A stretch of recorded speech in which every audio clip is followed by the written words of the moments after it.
So ayun mga utol at magandang araw sa inyong lahat at welcome back dito sa loop natin. At ngayong araw ay abangan ulit tayo ng mga pang-south natin para sa club training nila sa BFRC. So bali ang release point ng mga ibon ngayon sa BFRC ay Chaong Quezon. So first lap na rin to ng sprint race ng BFRC at meron tayong dalawang ibon na in-entry. So bali pinawalan yung mga ibon sa Chaong Quezon kaninang 6:40 ng umaga. So bali ang distance ng Chaong Quezon dito sa loop ko ay 117 kilometers. So ayan nga, malayo-layo na yung training ng mga ibon natin dahil nasa Quezon na. So bali nga yung training at sprint race, nagkarga lang tayo ng dalawa pati, ng 13 ibon, tapos nag-entry lang tayo ng dalawa dun sa sprint race, yung dalawang ine-entry natin sa pooling, sila in-entry natin dun sa sprint race, yung dalawang allbird. So bali yung isang ibon natin nung nakaraan hindi na nakauwi, kaya nabawasan tayo ng isa, 14 na lang yung natira sa ibon natin. Kaso nga ang kinarga ko lang ngayon 13 dahil isang ibon natin, ayan di ko kinarga, matamlay siya. Di ko alam kung ano yung sakit niya. Wala namang sipon, wala namang eye cold, buo yung dumi, malakas kumain yung ibon. Kaso lugmok yung ibon, ayun baba ang buntot niya. So may iniinda.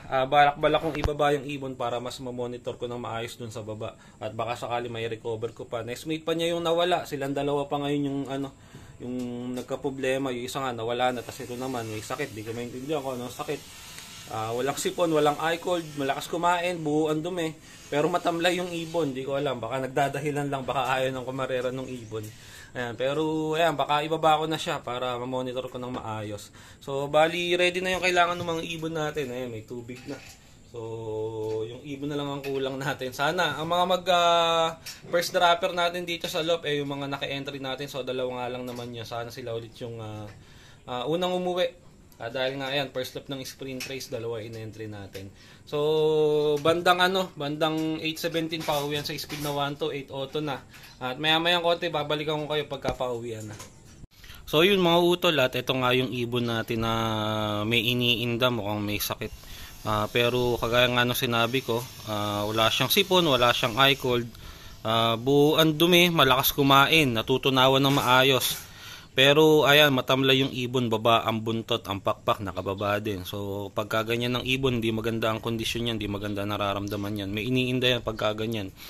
Pero yun na, malakas siyang kumain. Ito papakita ko sa inyo. Ito mo naman hinahabol pa niya yung patuka.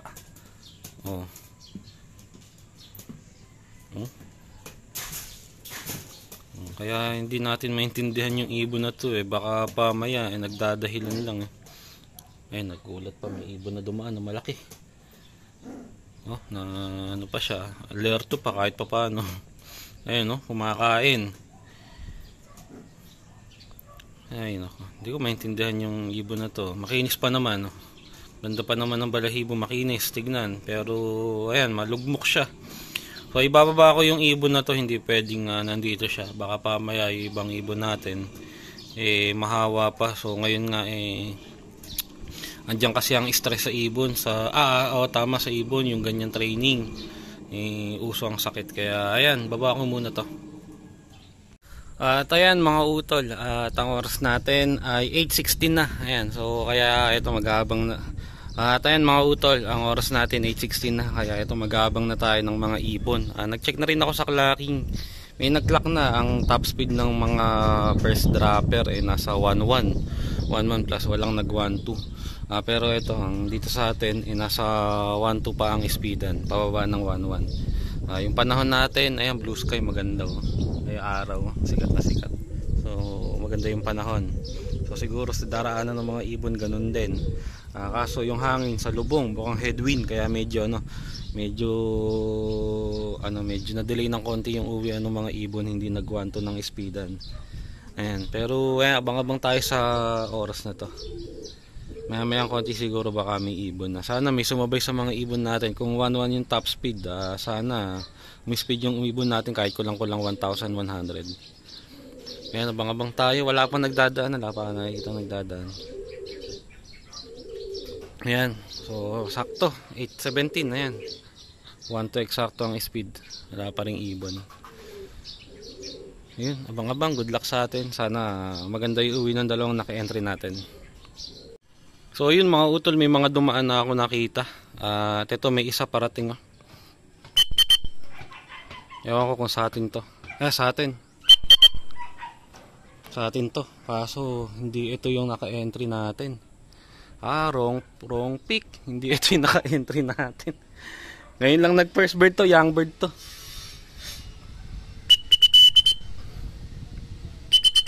Ayan, sa atin to. Kaso, hindi ito yung naka-entry. Ito yung first bird natin nung nakaraan sa NH. Eri pa isa oh. Ewan ko kung sa atin. Pura palipad. Hindi sa atin yan. Hindi yung naka-entry ang nag-first bird. O let's say yung entry natin. Kung kailan first lap ng sprint, saka siya nagloko. Tapos ayaw pang bumaba nitong isang ibon natin na pura palipad.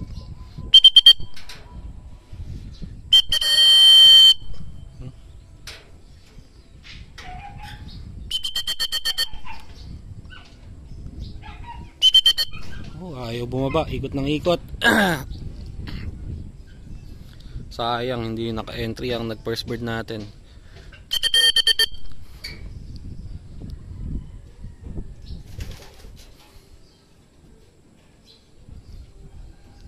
Ayaw bumaba.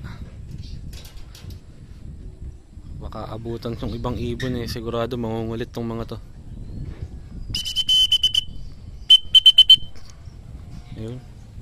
Doon pa nababa sa kabila.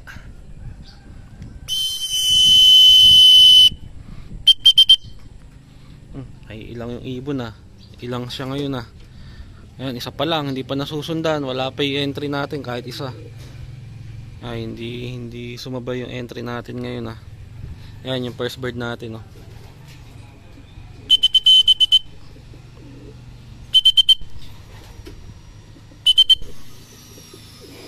Pasok. Ayan. Pasok.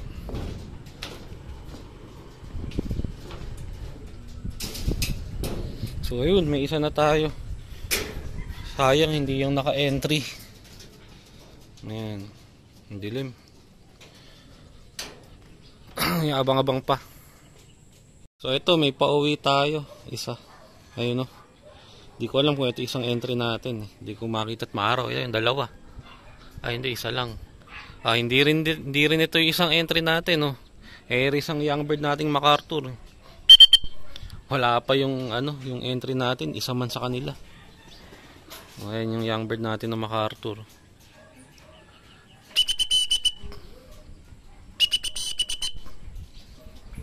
Ayan, dalawa pa lang. Grabe yung pagitan nung first bird natin sa second bird. Ang tagal. Sayang. Hindi yung naka-entry ang nag-first bird. So ayan, dalawa na. Kulang pa ng 11. Pa isa-isa uwi nung ibon natin. Abang-abang pa. So, ito isa galing ng norte Ayan, di ko alam kung isa na to sa entry natin. Hindi din. Ito yung isang ibon natin na laging lumalabas sa north. Ewan ko kung bakit sa north lagi siya lumalabas. Kapatid to nung entry natin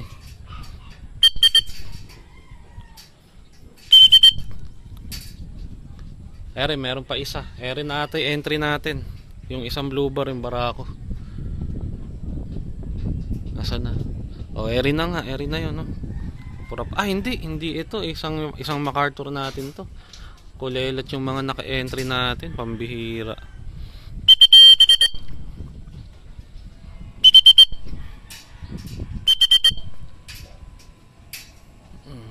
Yung MacArthur tong isa.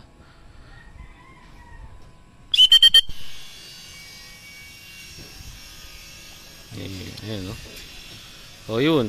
Bali apat na. Grabe, apat na ibon natin. Wala pa ni isa naka-entry. Abang-abang pa tayo. So ito, may isa. Ewan ko kung sa atin. Hindi sa atin. Sa atin. Isang entry natin. Linchak.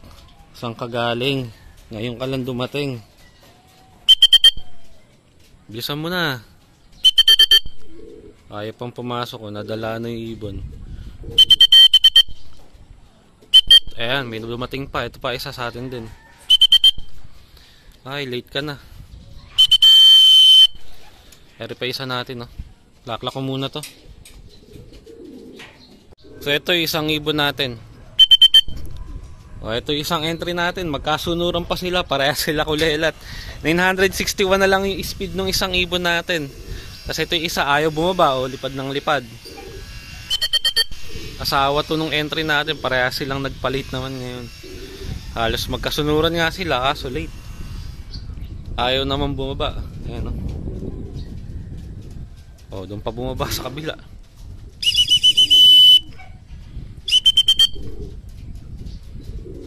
Ayun ang grupo, dami oh.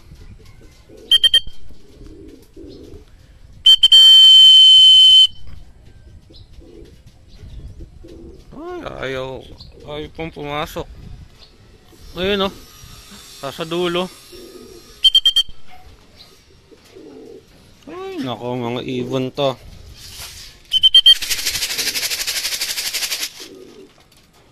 Oh, lumipad pa oh. Oh, bumaba pa dun oh. Nangiinis talaga yung ibon na to. Naka-entry to. Tapos ganyan ang ginagawa.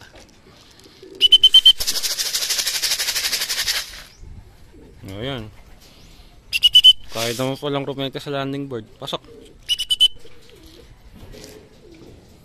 Ayan. Lako muna. Ang bihira kayo. So yun mga utol. Lahat ng pauwi na natin ay 2, 4, 6, 6 na. So, nakaka-anim na tayo sa 13, kulang pa tayo ng 7. So, yung isa kanina, yung matamlay, binaba ko na. Ito, may dumating tayo isa. Ayun, yung isang checkered hen. Yan, bali pang 7. Kulang na lang tayo ng 6. Wala pa yung ano natin, yung isang MacArthur natin. At yung isang lagi na late at yung nestmate nun, wala pa. So meron na tayong 7. So ayun, sayang yung dalawang ano natin entry, hindi sila yung nag first dropper natin. Yung nag first dropper natin, kung siya yung naka-entry kahit papaano sana maganda-ganda pa. Kaso wala eh. Hindi yun yung naka-entry natin, sayang. So okay lang. Abang-abang pa tayo, kulang pa tayo ng 6. So ayan, ito pang 8. Ayan. Kulang na lang tayo ng 5. Patak-patak yung naging uwi ng mga ibon pa isa-isa. Ayan, nakakawalo na tayo. Ayun yung first bird natin, no? Sayang kung siya yung naka-entry, maganda-ganda pa sana. Kaso hindi ko pa ma-entryhan kasi ibang young bird natin kasi on and off silang umuwi. Nakakailang training pa lang yung mga young bird natin. Wagil lahat naman ng ibon natin. Nakakailang karga pa lang sa truck. Ayan. So 8 na, 5 na lang ang kulang. So ito yung pang ano natin, pang ilan na ba to? Pang 9 na atang ibon natin to. Yung saddle, ayan oh. Ang payat-payat ng saddle na to, pero ayan, umuwi siya. Nakaraan na late rin. Ayan, pero ngayon oh, ano siya, umora siya oh. So pa isa-isang pauwian, di ganun kaganda yung pauwian. Hirap yung mga ibon dahil headwind, tulak hangin. Hindi sila makausad ng maayos. Ngayon, lipad pa ng lipad tong saddle. So, pang 9 na nga ata ito. Bilangin ko nga. 2, 4, 5, 6, 7, 8. Tama pang 9 natin tong saddle. Ayan siya. Ayan. Ito pa isa. Pang 10. Yung allbird to. Yung allbird nga yari. Ito yung makulit. Yan, 10 na. Kulang na lang tayo ng 3. Kulang na naman yung mga na-late nung nakaraan. Yung anak ni Bullet.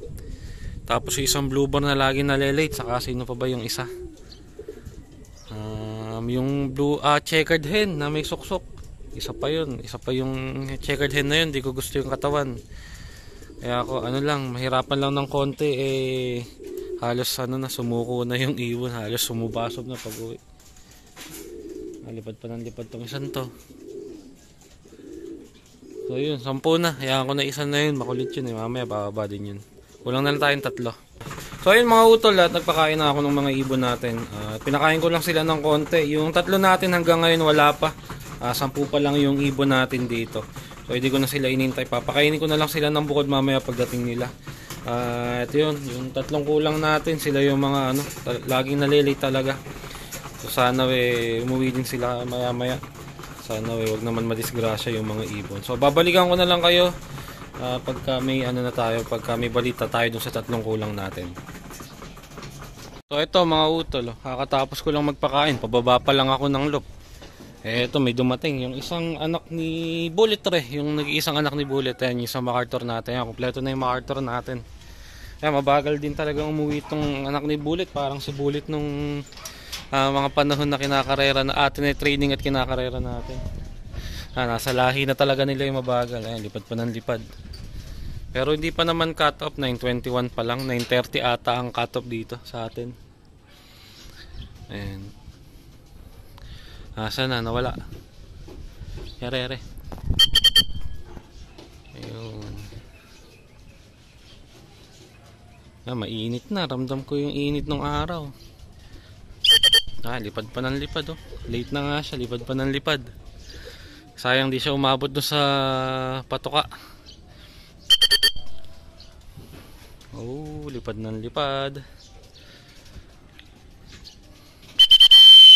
2 na lang kulang natin. Ayan, yung MacArthur natin kompleto na. Ang kulang na lang natin yung checkered hen, yung maliit, saka yung barakong bluebird na lagi nalilate. Ewan ko yung bluebird na yun, lagi siyang kulelat umuwi talaga, pero pag umuwi naman siya makinis, saka malakas yung ibon. Ewan ko kung ano ginagawa ng ibon natin na yun.